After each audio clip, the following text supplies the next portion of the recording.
Good. The famous Clyde. Was it? Oh, we just always used to hear about it. It's an unusual name. It's not very popular. So when people say, why did my parents name me Clyde? You know, but I had an uncle Clyde. See, that's how it gets named. But nobody knows how to say it, because my grandparents passed away really young. And she was from Scotland, my grandmother. So that's a Scottish name. So he only had you as a son? Scots. Yes. Oh, That's right. Two of us. One daughter and one Oh, son. nice. Yeah. Nice. And we were 11 years apart. Yeah. Oh, So- wow. I'm 60, so you can figure out how old she is. Yeah. And Betsy has 2 children. Betsy, they'll have 2 that are grown and out of state Okay. with families. Okay. And grandchildren. Wow. So you grew up here. We moved to this house when I was 8 years old from East New York. Okay. So same house. Wow. Wow. Yeah. I know your mom was in the same school as my son, around Poughkeepsie, New York. Did you She ever- went to Rochester for college. Yeah. Yeah. The Did she- conservatory. She was in the Was she near music. Be- She was at the Eastman School of Music. She was a pianist. Okay. And That might have then been another place too, and and you're then talking she about Around Westchester. Vassar, there's Vassar College, you've all Yeah. heard of she didn't that. go to Vassar. She went to Rochester. Okay. And our dad went to Haverford. Well, that's a good school. But she did live in New York, so She there did may live have in been New York. something she talked to you I thought about, she She did. lived in where New she York, taught. and Yes, she I think taught she at was helping. Columbia. convent there She was- called, I can't remember the name of it off the top of my head. She taught at a convent that was a school for wayward girls. It was at the time. So she taught in New York until she came to Okay. California to marry our dad. And then they settled, and then my mom and I were both invalids. And so the doctor said, when we were living in New York, and they said, you need to get these two, to my dad, you need to get these 2 women to, to the desert. And he was able to get a Yeah. job at Motorola, and so we moved here when I was 8, and then 3 years later, Russ was born, which and then they had no idea that my mom would be strong enough to have another child, so it was great that Yeah. Russ was born. Yeah. Well, my uncle taught at Haverford, Uh-huh. but he was, Oh. yeah, but he Yeah. was, several, a couple of decades after your dad. Yeah, Oh. probably. But it was a good school. Yes. Horace and Russell was so brilliant, really. He was the Yeah. last surviving member of his class. Was he? Mm. Yeah. He was Oh. 39, I think. Uh-huh. Class of 39, does it sound right? Anyway, they said, when we contacted them, my sister, or his sister contacted them, and he said he's the last surviving member of his class. Yeah, and then he went to graduate school at Caltech. Caltech for a while. Uh-huh. That's good. Mr. Yost was 98 years, 97. 97? He would have Yeah. He been, would have been 98 coming up in a couple of weeks. yeah, his birthday Wow. would have been in December, he would be 98. Wow. So, Yeah. pretty good life. Yes. Really long run Yeah. there. Yeah. I get that far. He wanted to make it to 100, but didn't Yeah. quite make it. Wow. Yeah. And he was here, until a year ago. He was Yeah. right here. Yes. So Seemed to be doing well. it's a long time Yes. in the house. Yeah. Good man. So I put together this little service of prayers. Our father was not a religious man, but his family turned out to be. So in order to accommodate all of us, including him, I put together these prayers. And the first part I will read. I know that my Redeemer lives, and at the last will stand upon the earth. And though this body be destroyed, yet in my flesh I shall see God, whom I shall see and my eyes behold, who is my friend and not a stranger. We do not live to ourselves, and we do not die to ourselves. If we have life, we are alive in God, and if we die in God. So then, whether we live or die, we are God's possession. Let us pray, and we can say this together. Holy God, we Thank you that you have made each of us in your own image, and have given us gifts and talents with which to serve you. We thank you for Russell, for the years we shared with him, the good we saw in him, the love we received from him. Now give us strength and courage to leave him in your care, confident of your promise of eternal life. Amen. Russ, would you read this? Sure. A reading from 1 Corinthians 13, 4 through 13. Love is patient, love is kind. Love is not envious or boastful or arrogant or rude. It does not insist on its own way. It is not irritable or resentful. It does not rejoice in wrongdoing, but rejoices in the truth. It bears all things, believes all things, hopes all things, endures all things. Love never ends, but as for prophecies, they will come to an end. As for tongues, they will cease. As for knowledge, it will come to an end. For we know only in part, and we prophesy only in part. But when the complete comes, the partial will come to an end. When I was a child, I spoke like a child. I thought like a child. I reasoned like a child. When I became an adult, I put an end to childish ways. For now we see in a mirror dimly, but then we shall see face to face. Now I know only in part. Then I will know fully, even as I have been fully known. And now faith, hope, and love abide, these three, and the greatest of these is love. Can we say together Psalm 23? The Lord is my shepherd, I shall not be in want. He makes me lie down in green pastures, and leads me beside still waters. He revives my soul, and guides me along right pathways, for his name's sake. Though I walk through the valley of the shadow of death, I shall fear no evil, for you are with me. Your rod and your staff, they comfort me. You spread a table before me in the presence of those who trouble me. You have anointed my head with oil, and my cup is running over. Well, if there's anyone who wants to say something or tell something, Well, okay, I'll start.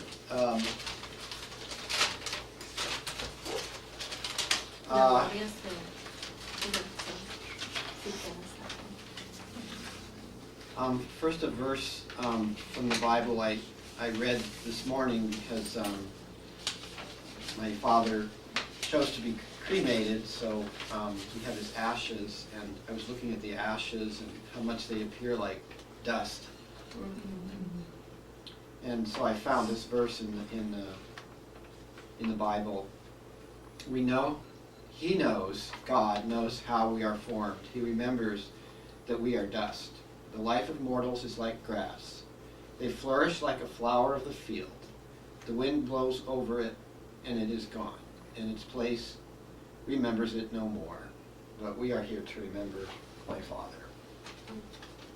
So, when I think about my dad was a designer. He was an inventor. He was an electrical engineer, and he always had ideas of things he wanted to create. And in his workshop out there, there's stacks of notebooks, and you read through these notebooks, and it's just idea after idea after idea, and then it'll say, went to visit my sister, or Russ is going to college, or something, and there'll be more and more stuff, and he'll have programs written in there, and circuits and everything. It was just incredible. He was just full of ideas, and he would work all day at Motorola as a design engineer and guiding people. And then he would come home and he would create these things, and I put them on a table.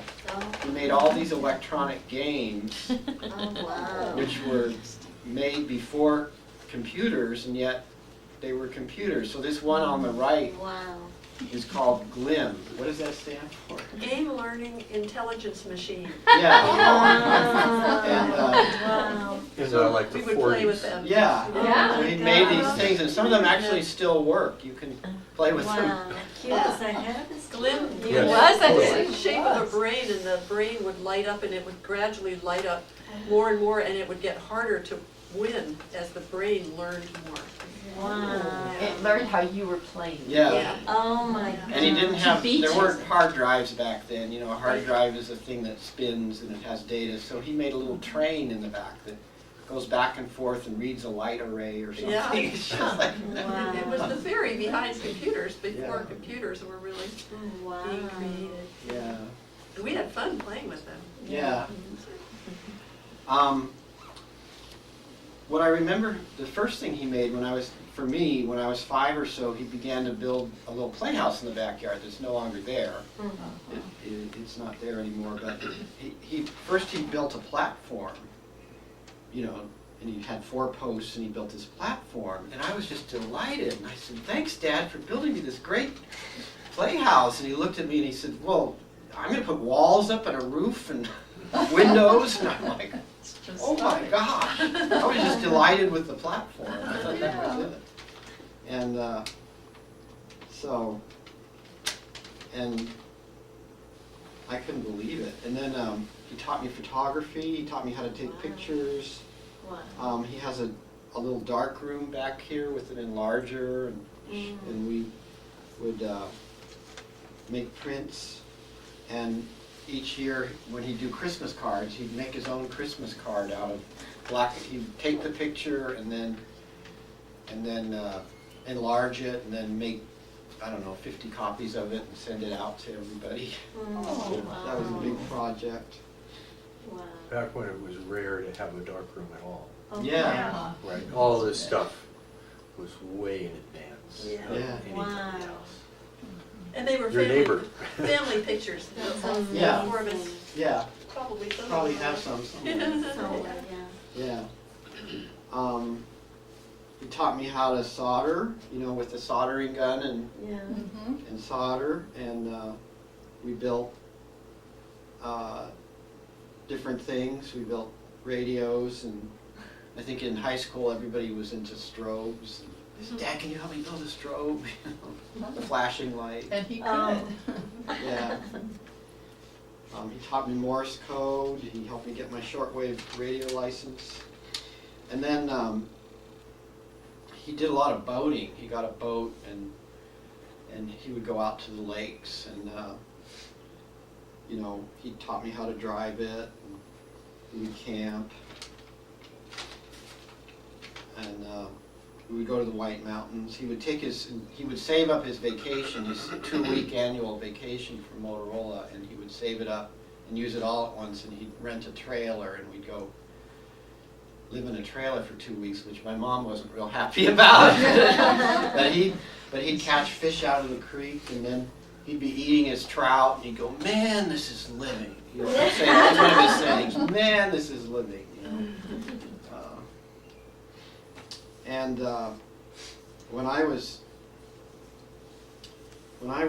So this little playhouse was out here. So I got this idea when I was, I don't know, 14. I said, "Dad, I want to build an underground house." And of course he said, "No, you are not digging up my backyard." But I pestered him and I pestered him and pestered him, and he finally said, "Fine, go ahead," you know, and probably figured I'd quit. And y'all remember the story of Tom Sawyer where he got the other people to paint the fence? So I started digging in the backyard, and my friends would come over, and I'd say, "Hey, you want to help me dig?" And we'd dig with one friend for a while. Anyway, I finally dug a hole 6 feet deep and 6 feet square. In his backyard. Yeah, right back here by the playhouse, yeah. And I think he realized I was really serious, you know? Kept digging and digging, and took me all summer long, and then I started designing this house I was going to build down there, and so he said, "Okay, well, I got to get involved." And he bought a skill saw, and we bought the lumber, and we built this 4 walls, and we built a roof and a tunnel, Wow. And then we covered it all up with dirt, and then he had some old Army field telephones that he gave me, and so there was one in the house and one out there so we could talk to each other, and then we ran some lighting down there, so I had my underground house. And I think when I went to college, he hired some men who dug it up and filled up the hole. He didn't want anybody falling through. So, you could actually stand up. You could go in the house, open the trap door, go through the tunnel, and you could literally stand up. Wow. And then there was this wooden roof and then the dirt, about this much dirt on top of it. So, That's cool. yeah, it was amazing. And my sister worked for NASA, Briefly. Wow. and she somehow, you got a hold of the flight log from Did Gemini I? Space. How clever of me. Yeah, she got a hold of the flight log from the Gemini Space Oh, mission wow. and sent it to me. And my friend and I made space helmets. You know, we're pretty young, and we actually did the whole mission out there. And he recorded it, and he was yeah. mission control and everything. Oh, how cool. And I think we finally got tired and cut the mission short and came in the house because we were getting hungry. But he was just a great dad. And so this glim, I wanted to see if it still worked. So I'll show you. So Tell them about your father's cautions, too. well, yeah, it was really interesting. This was the cord. It was all broken and cracked. And I realized, well, I obviously can't plug it in because it's going to, explode, right? But I thought maybe I can fix it. So I got a newer cord and I tried to pull out the back and splice it in, but it was all rotten. So I had to take some components out and unscrew some things, and I soldered a new power cord in. Oh. And as I was doing it, I was reaching around these wires in the back, and I remember I was soldering, and I blow on it. I thought, oh, he did that. He taught me to do that because the solder makes smoke, right. and you blow on it. Right. And as I was reaching in, I could almost hear him go, now be careful. Don't, be really careful. Don't burn the other wires. And I could reach in. And it was just really interesting. I did that, and then I was going to plug it in, and I could almost hear him say, be careful, put this thing in a circuit breaker, don't just plug it into the wall. Wow. So I plugged it in, and you'll see, it's not going to explode, honey. No, I know. People can see. I thought maybe they can't see. So the little brain lit up. Oh, wow. Oh, look. Yeah, it actually worked after 50 years. Amazing. Yeah. And then I turned the power on, and I don't know, it's not quite working. But it's doing some things. You have to do something yourself. You have to take turns. Yeah, you take turns. So I'll have to work on it a little more. Yeah. Oh, wow. But you can see all the things he made. Like one of the things he made, he needed a voltmeter. So rather than buying one, he made his own Oh, my voltmeter. gosh. Yeah. Oh, Eloise. Yeah. Wow. Voltmeter? And he made this little penny flipping game, which would, again, the computer inside would predict what the person was doing and pick up your pattern, and then it would try to beat you. And he actually got it published in a magazine. Wow. But Wow. it's very complicated. So it still works? Well, I don't know I can't what find the that power means. plug for it. Okay. I've been looking and looking, but I can't find the power plug. Okay. Special plug. Wow. And then this is another game he made that this one actually works. Again, you kind of play it. It's almost like 21. You try to beat the machine. Oh, wow. He It was makes way all ahead kinds of of noise. his time. Oh, my gosh. Oh, that's fun too. So, Yeah, so you can look at those later if you want. absolutely. So I think the thing I learned from my dad was that watching him do all these things, I learned to believe that we can do anything. We really can. He was an electrical engineer? Yes. He worked at Motorola. And you are an engineer also? No, I'm a counselor. I was an electrician. Were you? Oh, Yeah. He was chief engineer, or one of the chief engineers at Motorola. Wow. And the story a story I like was he worked in radar. He was one of the pioneers in radar and guidance systems. And Betsy tells me he would go to Cape Canaveral with things locked to his wrist on the plane. Wow. And they phased that out, so his last 2 years he went to another facility for Motorola. And when they scheduled the retirement party, they went, well, they didn't know him, so they scheduled it in a fairly small room. And 200 engineers showed up. And they were all freaking out. They were all going, because what he would do is he would take all the projects in and distribute, keeping the hardest for himself and handing out, parceling it out to people as they could handle it. And they're going, what are we going to do without Russell?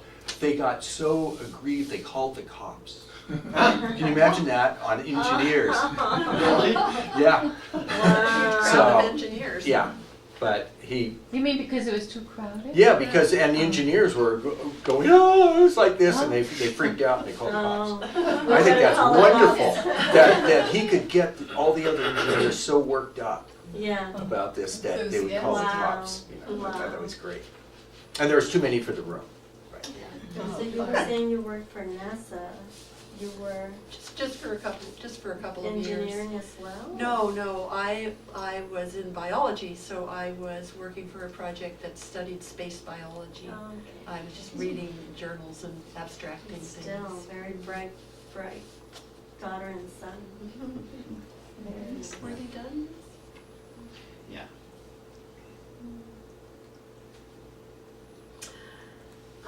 Well, you know, it's interesting to hear the things that Russ thought of, because I also, and especially being a girl, I didn't know any other girls in my generation whose fathers taught them to solder, because he taught me to solder, he taught me to play chess.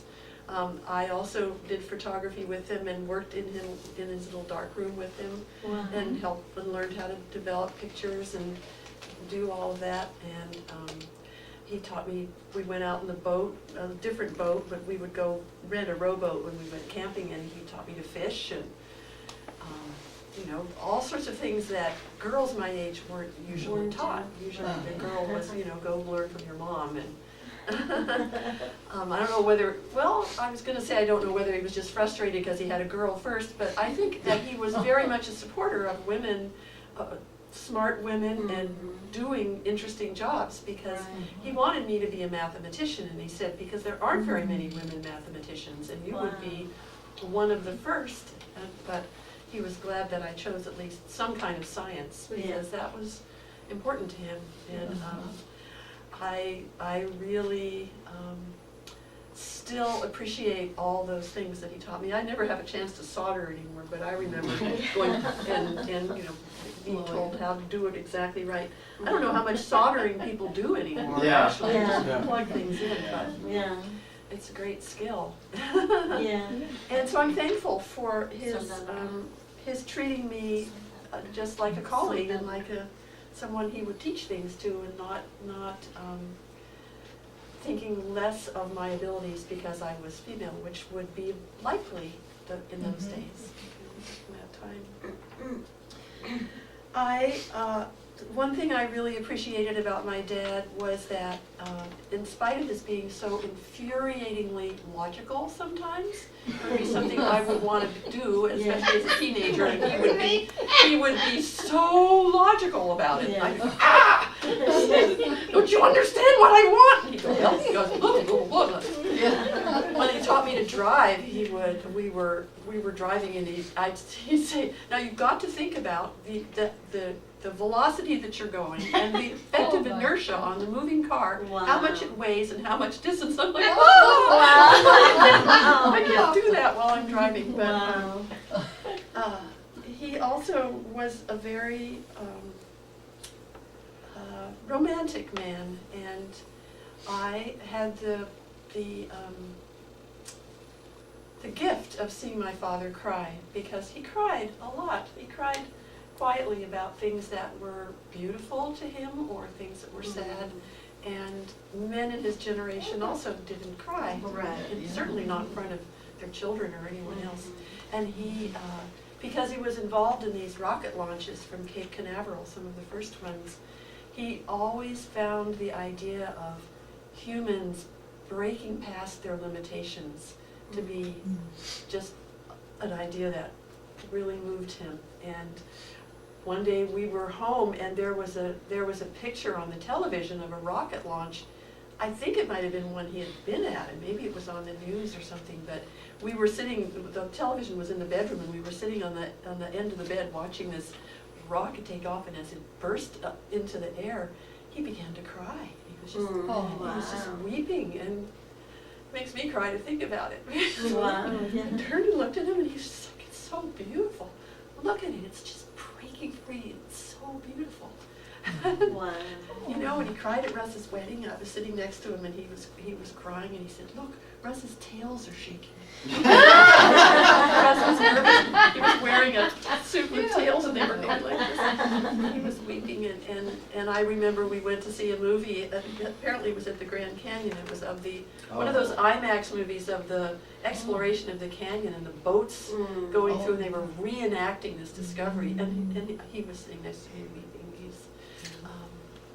For me, that as a woman, that was a great gift for him to give, to be that way, to see that.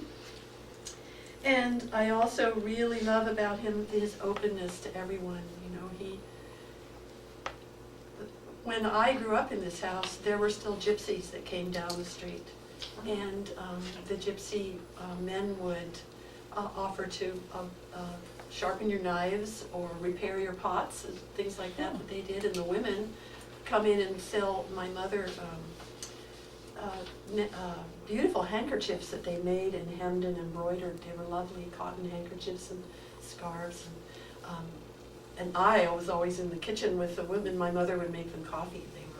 They were so exotic and mysterious and dressed in all these dark colors and long skirts and everything. But I just remember the welcome that both my parents and my dad in particular would give to these people. Yeah, here's some things. Maybe he didn't need them sharpened, I don't know, but he was welcoming to the men, and my mom welcomed the women, and welcome to all my friends, and yours too, I know, and welcoming to people who needed help, always just really generous. And as he got older, we worried a little bit about him because people would come down the street and say, hey, I have this air conditioning unit, I think you need a new one, I could put this one on. And he'd say, sure, but you know, he was a little maybe too welcoming at that point. But we didn't grow up in a house with bigotry or hatred of anyone that I could ever remember. And at first I thought that was all because of our mom,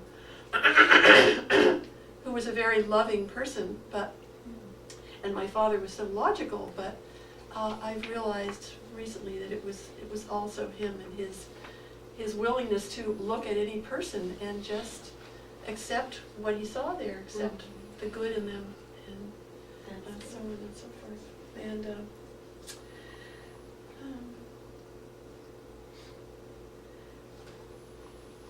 I love the wonder that he. Tears of love.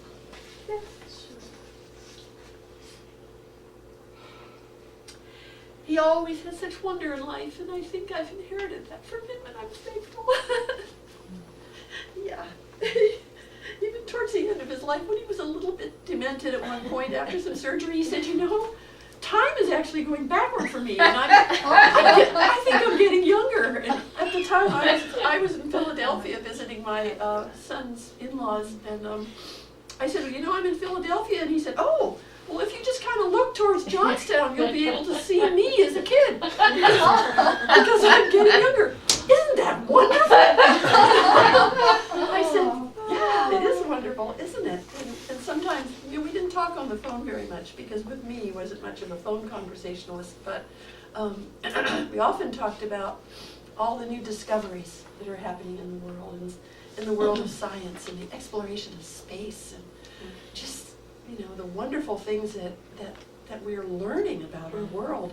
And he would say, I know, isn't it amazing? Isn't it wonderful? Pretty soon we'll be able to do such and such, and it's so wonderful. And I'm so thankful again for that. So I have a lot to be thankful to my dad for. So I was working on a poem because a few days after he died, I was home and we've had a drought in California. And we had a little rain a couple days after, and I was out walking in the field, and it was so, so beautiful because of the way the light was refracting off the water droplets on the grass and everything. And I thought, this is the way the world works because of the laws of physics. The grass is covered with diamonds, and there's water vapor rising like incense from the fence posts. And then I thought, my father, his life is just ended. And still all this beauty is here because this is the way the world works. This is the way the laws of physics make the world work. He lived with wonder at the world. I imagine him now gazing with joy at the beauty of all creation, at the way it all works, always rising like incense.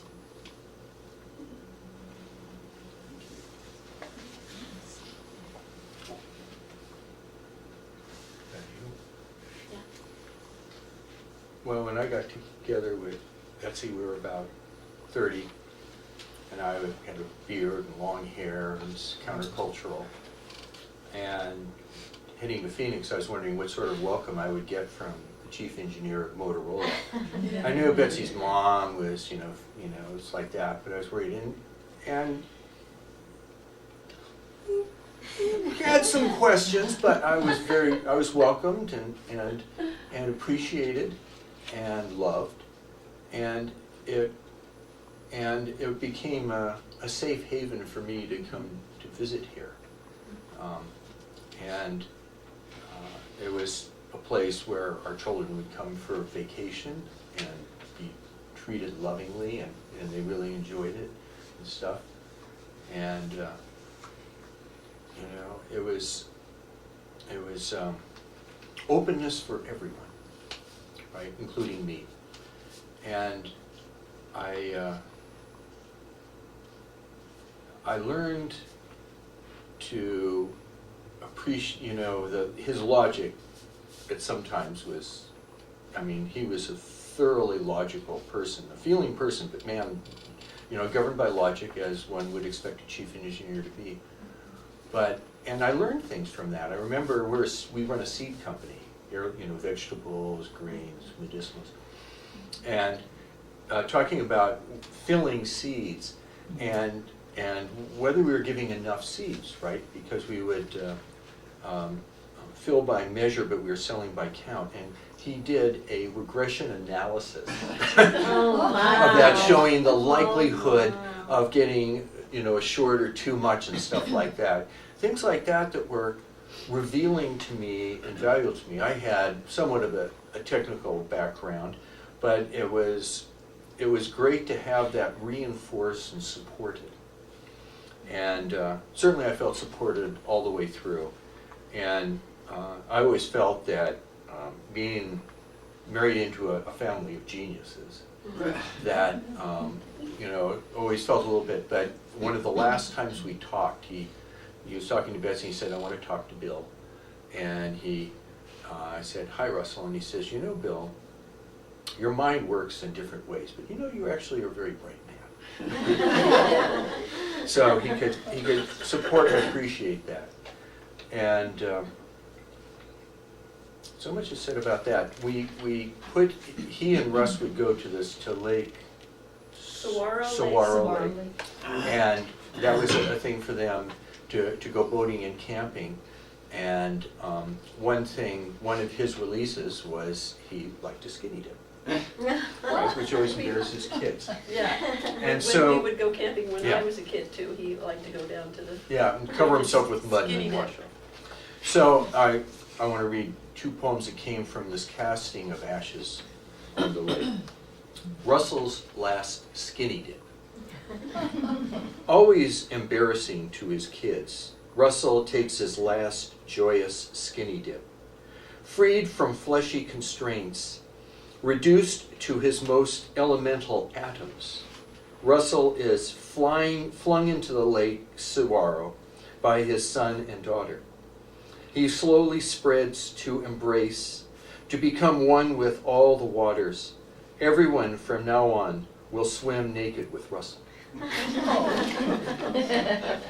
And then coming back, we take the drive through the desert, as Russell often did, boat in tow, to be gasped, surprised on once more by this magnificent lake, embraced, protected by dry rock walls, somewhat shading almost cold water. He loved this place, with his son in tow, locating as far away as possible to live for a few hours, days, a natural life, uncumbarrassed. Here his first final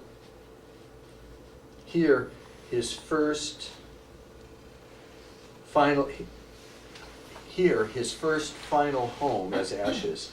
As we cast his ashes out on the waters, I forgot a flute, so I clap a rhythm, at one with the waters, ducks, fish. Russell, be at peace. Russell, embrace the joy. So.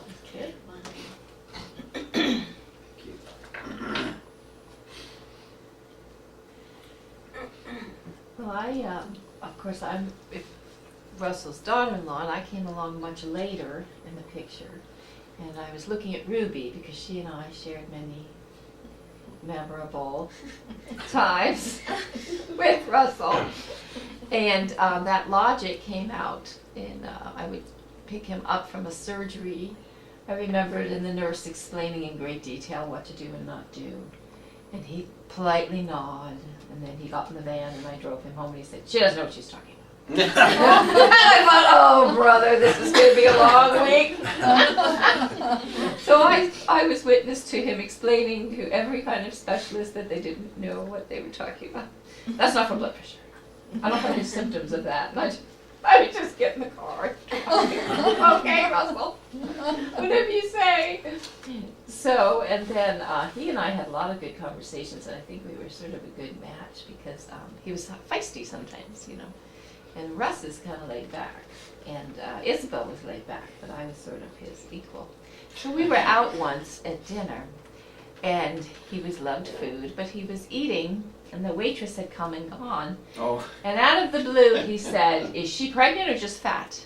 And I said, "I don't know, but she may want to know, are you old, just old or ugly?" And he said, "Okay." I think I got the message.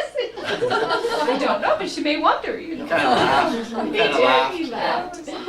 So, but you know, he was there. Of course, he and Isabella well along in their life, and along came little kids and babies, and we were here all the time, playing and running around and dressing up and trick or treating on the block. And Isabel put up with that a lot longer than him. You could kind of tell when he was kind of ready for the kids to go home.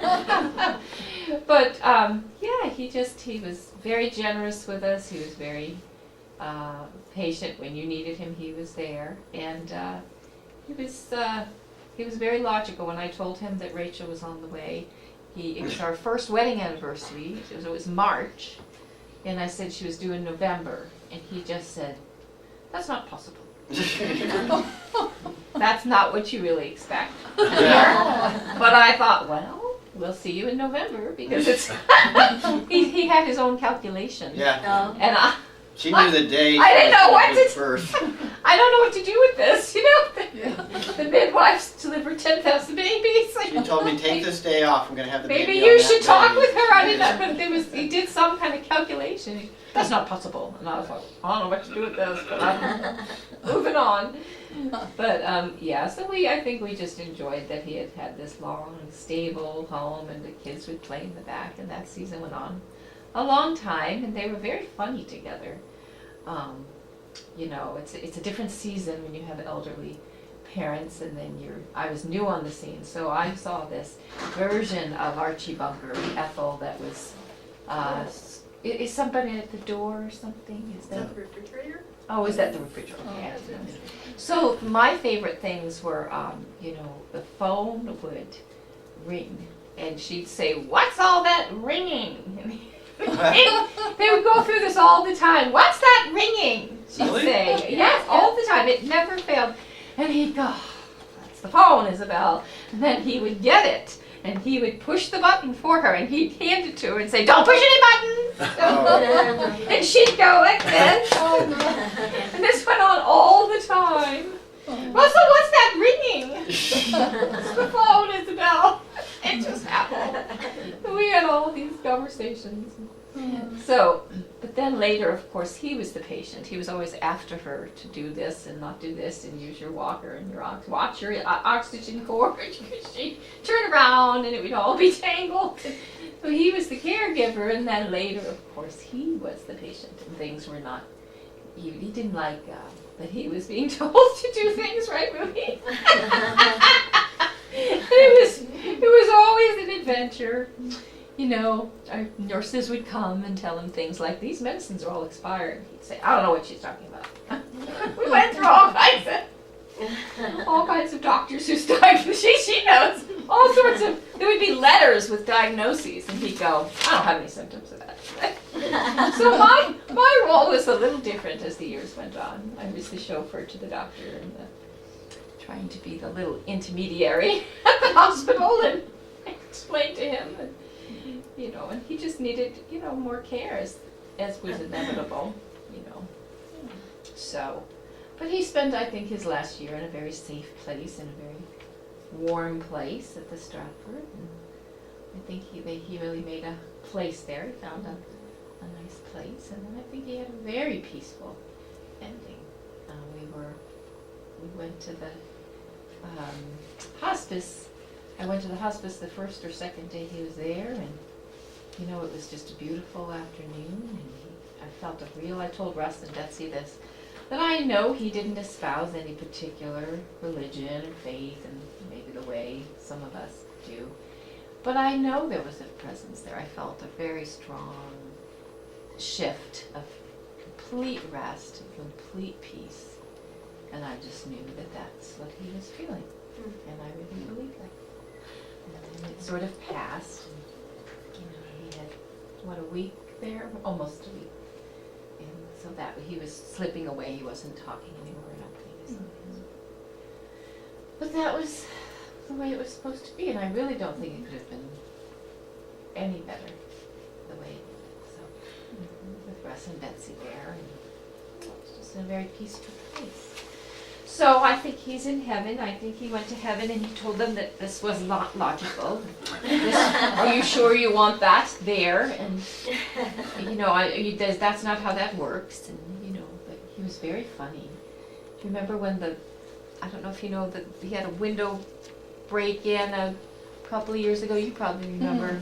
Someone was having a party across the street, and they were inebriated, and they went through his bedroom window. I mean, they went through the glass at 1 a.m, and he called the police, and he thought the space shuttle had fallen, and then it was space junk that had come through the window. So he always had things sort of wrapped up in, as he got older, these funny scientific things. Yeah. No, Russell, it's actually a drunk man. It was in your bedroom, not a piece of space junk. He thought it was somebody else's house. He was mad at somebody. Poor man was just.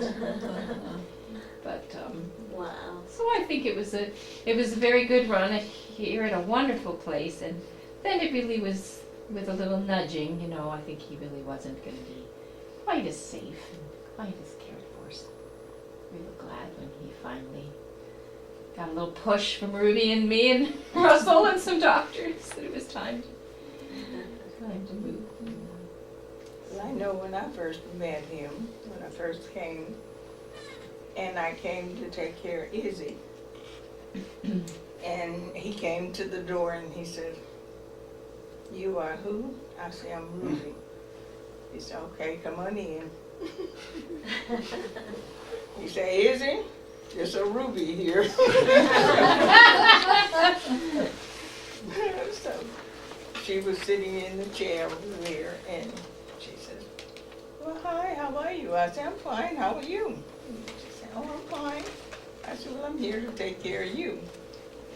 So he says, okay, you came to take care of Izzy, yes. Okay, let me show you what needs to be done. Okay, this was the first day. The second day I came, he goes through the same thing. So then the third day I came, he started off doing the same thing. I says, excuse me, why am I here? He said, to take care of Izzy. I says, but you're not letting me do my job. You are doing it for me. Well, I want to make sure you get it right. I says, Russ, the first day you showed me what to do, I knew how to do. From then on, he says, okay then. Okay, you take over. Okay, he went on back in there and got on the computer. So when lunchtime came, he came back, he says, you get Izzy's lunch together? I said, yes, she's eating her lunch now. Well, I have an apple yogurt. I says, okay. So he came in the kitchen, he says, I like my apple quartered. I says, okay. But let me show you how to do it. Okay. So he cut the apple in half. And then he handed me the knife. He says, now I want it quartered. Okay. So I took the knife in my left hand. He says, you got to put it in the right hand. I said, it is in my right hand. I'm left-handed. Oh. Well, I don't know how to show a left-handed person how to do it, so just do it. I said, okay, so I quartered his apple, and he was sitting in the chair, and I brought it in to him and his yogurt. And he said, you know what? I says, know what? You're pretty smart, aren't you? I says, sometimes. So he says, okay. Then Izzy had to change her oxygen. He said, well, do you know how to do this? I said, yes. Well, let me show you. Okay. I have no objections of you showing me. Maybe you do it another way. Is there a different way to hook up this oxygen? No. But I'm just going to make sure you get it right. Okay. So he hooks up the oxygen. And did you get this, Ruby? Yes, I got it. Okay. So next time she needed some oxygen, I did it. He says, well, you did it right. I says, yes, I think so. He says, I told you you was pretty smart. I said, I told you sometimes. He said, yeah, okay, that's sometimes. So then we got hooked on doing the crossword puzzle in the paper. Oh, yeah. So we start off with the crossword puzzle. He look in there. I tell him a word. That don't fit. I said, yes, it does. It doesn't fit. I said, it does fit. So he says, okay, I'm going to get the dictionary and show you it doesn't fit. I said, okay, you get the dictionary and it's going to fit. So he looks up the word and he looks at the puzzle and he looks at me. Yeah. You're pretty smart. I said, no, only sometimes. He says, you know what? I said, no. What? He said, you make this puzzle fun, because you and I always have to discuss. I said, oh, is that what we be doing? Discussing? He said, yes. That's okay. So then he would tell me, and then there would be people that come to the door always wanting to sell him something. So he'd always say, Ruby, go to the door. I said, okay. He says, whatever they selling, I don't want. I said, okay. So the guy came, he said, well, are you the lady in the house? I said, I am at this time. He said, well, I want to do some landscaping. We don't need landscaping. He said, well, I haven't told you what I like to do. I said, I just told you. Whatever it is, we don't need it. He said, okay. So then he came back 2 days later and I was here. And Russell happened to be at the door at that time. And the guy was saying, well, I came a few days ago and wanted to know if you wanted some landscaping done, but the lady that was here didn't let me explain as to what I want to have done. Russell said, oh, just a minute. Ruby? Okay, I come. Oh, this gentleman says he was here a few days ago. I said, you back again.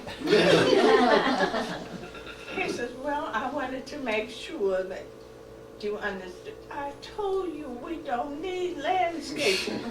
Now would you bug somebody else in the neighborhood and leave us alone, please? And you have a nice day. Russell said, I had told him to stop bugging us. And then you had nerve enough to turn around and tell him to have a nice day. I said, well, I wanted him to know I wasn't being rude.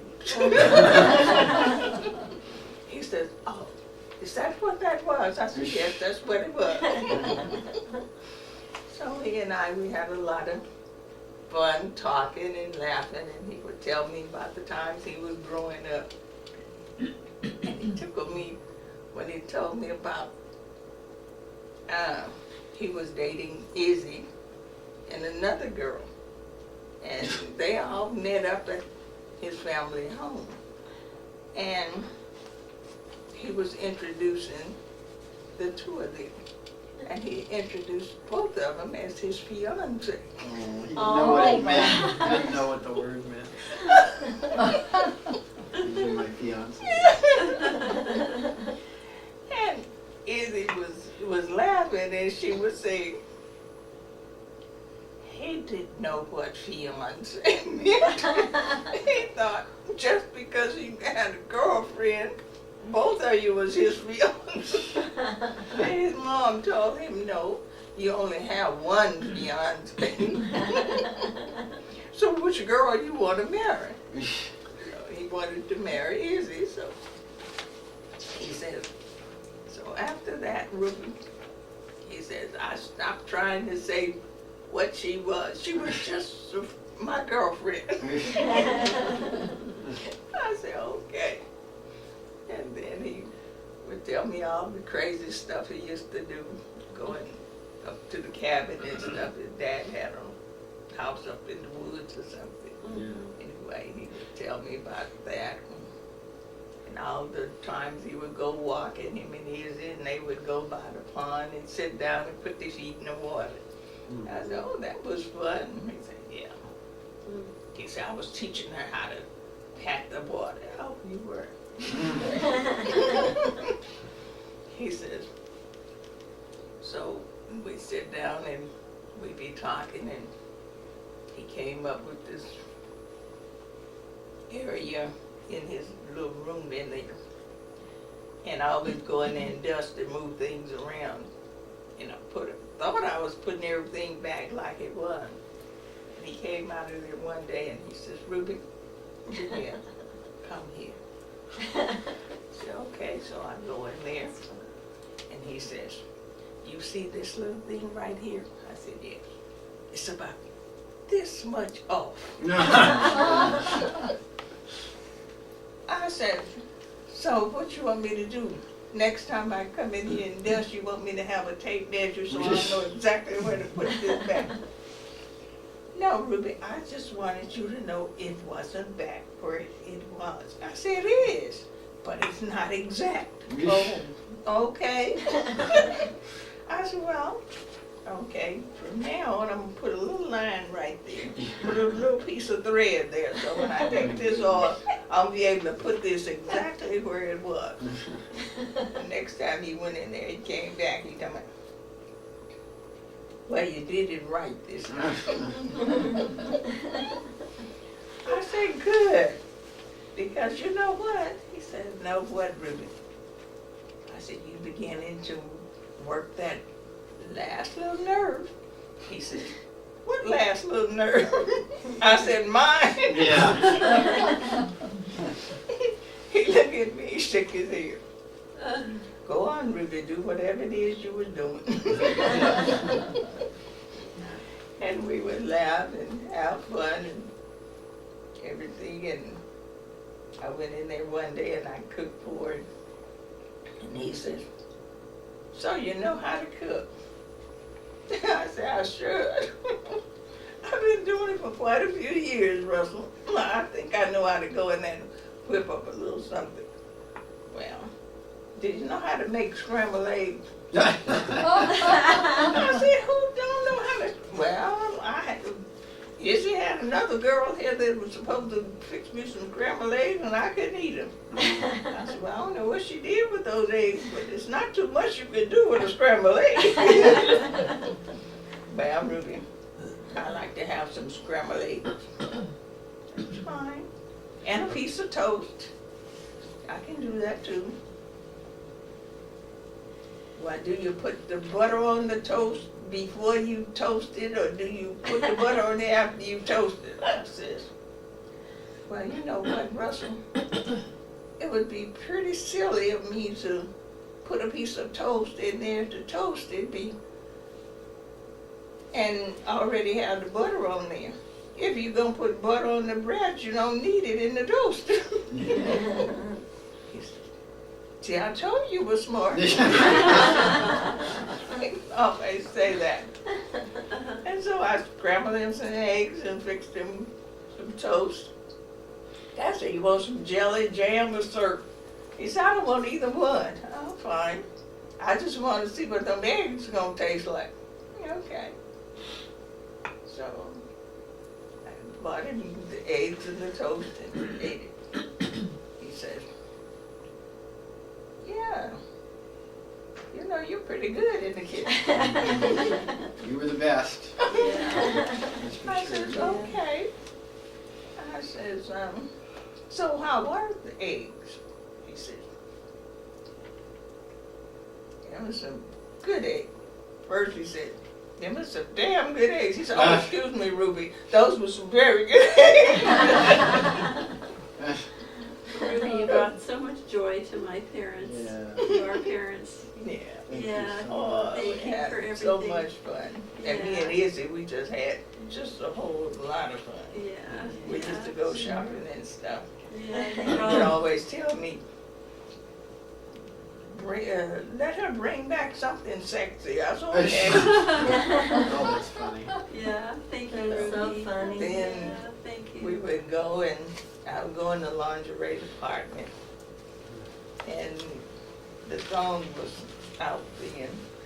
So Oh, I my went in goodness. and I picked up a Picture. pair and then For my mom. and I says, Izzy. She says, what? I said, These are Russ said bring you back with something sexy. What about this? And she says, okay, turn it around. I turned it around, she says, well, where's the other part? I said, if you're gonna be sexy, you're gonna be real sexy. She says, I'm not. She says, what is it? I said, it's underwear. She said, no, I mean, you know, you put them on. I said, yes, you put this on. She said, do you wear that? I know, I gotta have all mine. She then, I'm not wearing that, Ruby. No. I said, well, I was just saying this is sexy. We had the sales lady laugh, and she was laughing. She said, you guys have so much fun. So you didn't buy it? Yeah, we would always have fun. Yeah, thank you. Thank you so much. Like I say, he was a character and a half, though. He was, everything had to be just so. Oh, yes. Yeah. I told him, I says, Do you it know just the what? right way. I'm used to running the house, but I'm not used to everything has to be just so. Oh, When You I- know, yeah. if it's in place and it's neat, that's all that matters. When I took over paying his bills, that was a struggle for a while. Oh, I I'm had to do it a sure. certain, everything had to be done a certain way. I'm Yeah. sure. Wow. I Yes. would never Hard do that. way. Yes. I would pull up the checkbook and go, okay, Russell, we're done. I had no patience. And when he was in one of the rehabs, when he broke his hip the first time, he said, can they do my nails here? And I said, well, yeah, I'll ask. What do you want him to do? And so this poor girl came in, this nurse's aide, and he's sitting in the bed, and he said, I would like you to take 1 millimeter off of each nail. And 1 millimeter. Oh my God. And he was serious. Oh my God. And I looked at her, and she looked at me, and I said, I think we're fine. And he had such good neighbors, Yeah. such a Yeah, blessing. thank you. It was a great name. It's a Have great people name. around and Yeah. to help with the can and the dog. And Yeah, I just think you still help with the can, I noticed. Yes, that's right, it's real cool. it was a safe place. But Ruby was right about the nails though. He used to go to the dermatologist, didn't he? Yeah. For his feet, he The- went But you and, could have trimmed his nails, but he didn't want it, is that it? No, he didn't want me to do his nails. He told me, you might not do this just exactly like I wanted. No, I'm not gonna do that exactly like you wanted, so get somebody else to do your nails. Yeah. To Dr. He said- All he would Wow. say was, okay, Ruby. Russell, who was the Doctor. gentleman from CNBC, the guy that's on the money show in the afternoon, Oh. stock market? That he impressed this guy so much with a letter he sent him that he asked him to come to New York to be on TV. Yeah, yeah. Oh. He said, I'm too old. It was something about the Prius. It was That the was the Prius. Prius. Oh. Yeah, Oh. and he thought he had when that Prius, they were having trouble with it accelerating out of it control. was a Oh. problem. He had a theory about it. Your There was a dad problem did? with Yeah, that. and they wanted him to come, but he said, I'm too old. Yes, Bye. They wanted- that was, and this guy is very sharp, he's on daily. So Mr. Russell sent a letter explaining what the problem. What he thought Oh, that Yeah. wow. when they didn't Wow. know. I think he Wow. had been trying to communicate with the Prius engineers, right? Wow. And give them his input and ideas. And so Yeah. somehow Yeah, he this did that. TV station got wind of this expert Wow. that was out there. Yeah, he didn't want to go to He's New an York. amazing man. We get a free trip to New Yeah, York. I because said, he was "Russell, trying why to don't you show go?" me No. how the Prius worked. And I'm saying, okay. I said, and you think I'm gonna get out there up under the hood of that car Yeah. with you We're to gonna- go step by step And he about never- how that he- thing is working? Oh, I says, no. He didn't have many He said, prescriptions either, did he? I "It's mean, he used to easy." like just vitamins, is that what he had a lot? Well, he took levodopa for his Parkinson's. He took a lot of And supplements. took some But he took a things lot for of blood supplements. pressure. He did. But yes, Even many, that, many very supplements. slowly. They laughed at the Stratford. I kept saying, he wants another supplement. They just, oh. They laughed. Actually, I do that, and I put him onto it, and he soon surpassed me. Yeah. You know, it's Really like, into it. I took a type of C, and he went and he found these guys who did this Oh, micro Tell encapsulated everybody C, about and, that. Yeah. and what, phyto, Atmospheric. yeah, in this stuff that your body cells need, right, and you take it because it was the most logical scientific, so yes, you know, he did it, and he was very healthy. Yes, You know, he was. it's like when he Well, broke his hip when he was, 80-something, he did a remarkable recovery. Do you have some Because- more prayers? Yeah, Does did anybody else have wanna anything share? they wanted to say? I just know Russell. I'm the next door neighbor, Maria. And I met Russell when I moved here 11 years ago. And for some reason, I don't know how it happened, he thought I was a judge at the Supreme Court. He said, I heard you were a judge. And I said, no, I'm not a judge, but I do work at the Supreme Court, so I just don't know how the word got out that I was the judge. And he said, oh, well, do you have a business card? And I said, I do. And I gave him my business card, and ever since then, we got to talk together sometimes when I saw him outside. And we said hello, and we waved, and I was telling Russ that he was very logical. From just talking to him, I got to find out he was an engineer, and the great things that he did for Motorola. And we didn't have big conversations because I work, and he was here with, I think at the time, I believe his wife had already passed away.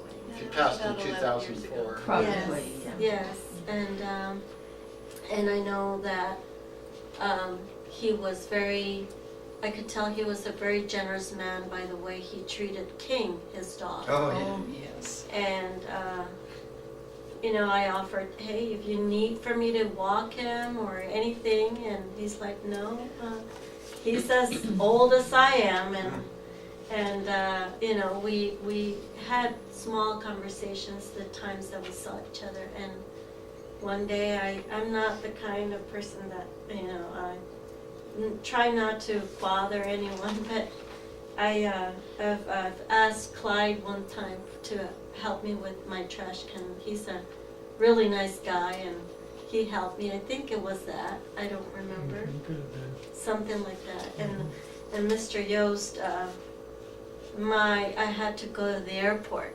I had to fly out to Washington for work, and my ride didn't come through.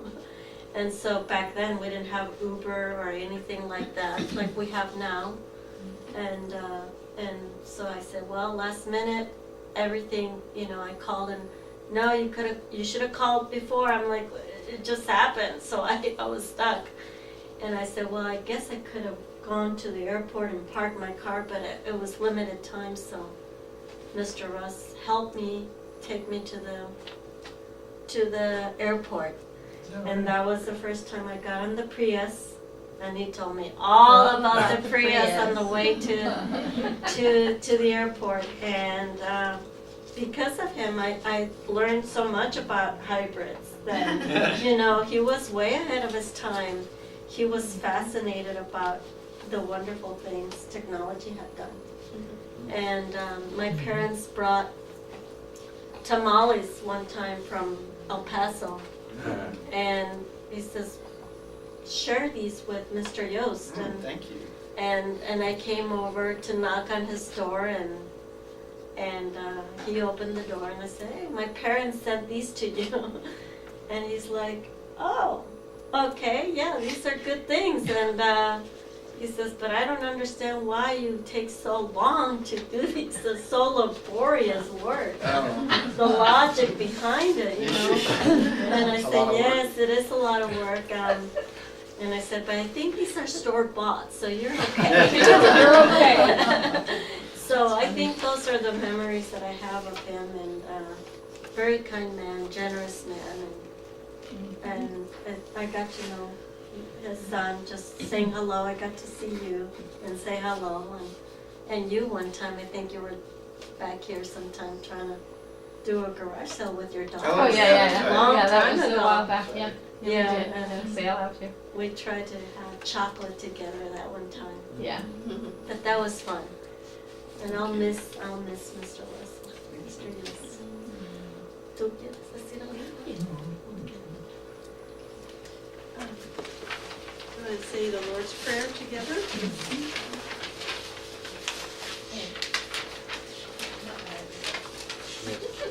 I just have one more thing to say, and that is that all the things we remembered that Russ and I, I'm sure you share this with me, we always knew we were loved. We always knew we were loved. Yeah. Yeah, me It's too. rare sometimes. Never a question about that. Yeah. That's good. Our Father, Father, Who art in heaven, Hallowed be thy name. Thy kingdom come, Thy will be done, on earth as it is in heaven. Give us this day our daily bread, and forgive us our trespasses, as we forgive those who trespass against us. And lead us not into temptation, but deliver us from evil. For thine is the kingdom, the power, and the glory, forever and ever. Amen. I will read these, and if you could just say our prayer part. God, your will for us is abundant life. Receive Russell now into the fullness of life in your presence. Hear our prayer. You know the thoughts of our hearts and our search for faith. Shed the brightness of your light on Russell, who always sought understanding. Hear our prayer. You are greater than all our ideas and images of you. Draw Russell into the mystery of your being. Hear our prayer. We know you as perfect mercy and love. Welcome Russell in the grace of that love and mercy. Hear our prayers. We praise you as the giver of life. Gather all who mourn into the hope of renewed life. Hear our prayers. The Church commends all who die to the care of Christ, the love of God, and the communion of the Holy Spirit. And so we commend Russell to you, giving thanks for the gift of his life. Hear our prayer. May the Holy One, to whom all the desires of our hearts are known before we ask, hear our prayers for Russell and for all who mourn, and grant us newness of life and peace. Amen.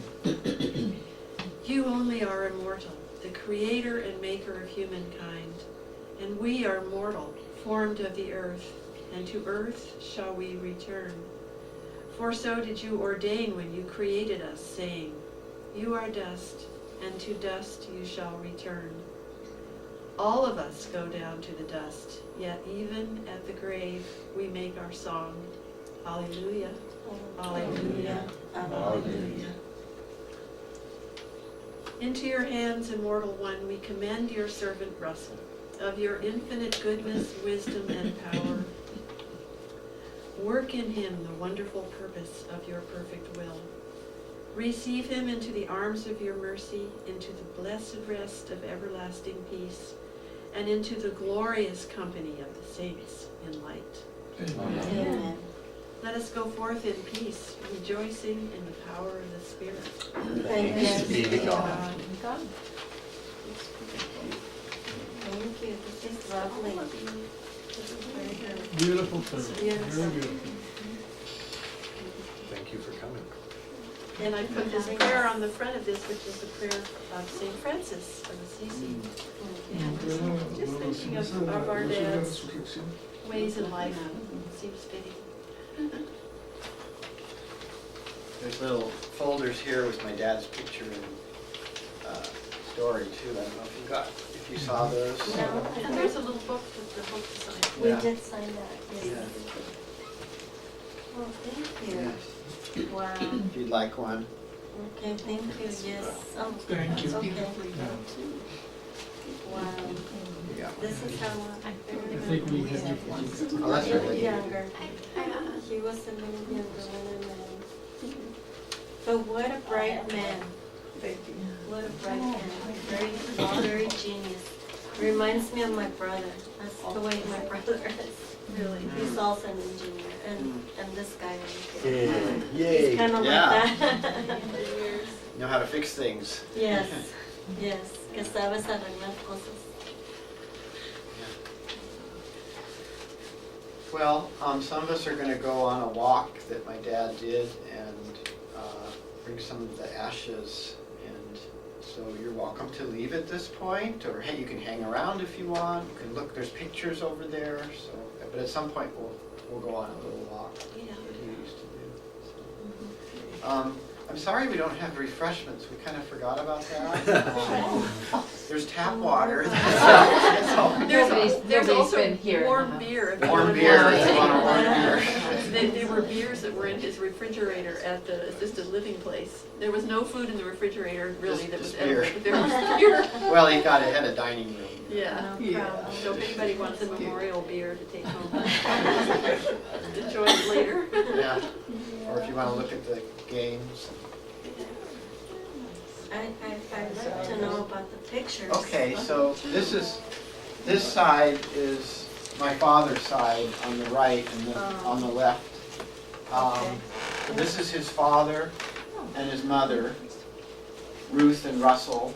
And this is another picture of his father, and this one is his father. This lady here is my great aunt Edna. She was an author and lived in New York, and she wrote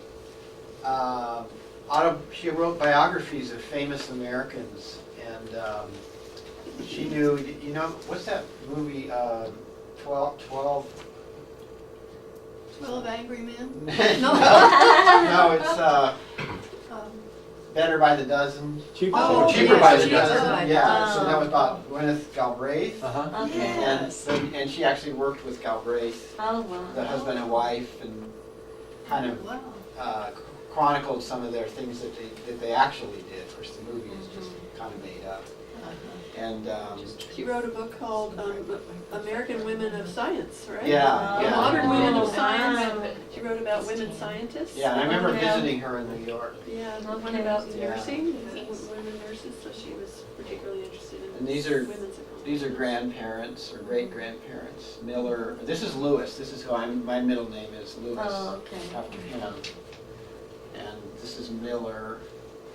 And I think those are both Millers. So that's my dad's side. So where did he get the engineering brain from? I don't know. His father was an attorney, and he tried law school, and he couldn't remember things. But in engineering, he could always figure it out. If he couldn't remember the math formula, he could figure it out some other way. Right, So he right. went. Oh. But his father actually thought, "You're never going to make any money at that. You're just going to be Yeah. building radio sets." You know? Wow. Yeah. Wow. But he was in. Sorry, let me stand in front of you. He was He was at Caltech. Yeah. Working on his PhD in physics when Pearl Harbor was bombed. And the Navy came to his school and said, "We need your best engineers to help us Mr. develop radar systems." And so he left. This is Mr. Yost. Yeah, he left. He never went back to finish his doctorate Wow. and to work for the Navy as a citizen. Wow. Yeah, so. He's an amazing man. The name Yost, there's some athletic people named Yeah, Yost. yeah. Are they related? No, I don't think so. Like Eddie Yost, and Eddie Hurry Up Yost. Yost. Yeah, no. So you I did remember Eddie grandparents, Yost. right? Yeah. He used to get hit by the ball deliberately. Yeah. So you ever hear that? No. Yes. He'd be going to hit the ball and the ball would be close and he'd just lean in. Lean into it to get blocked. I, yeah. And then Now you really I get have hurt. a daughter. Oh, The way they 100 throw the miles balls an hour. now. Yeah. Okay. And then my husband has a son. Okay.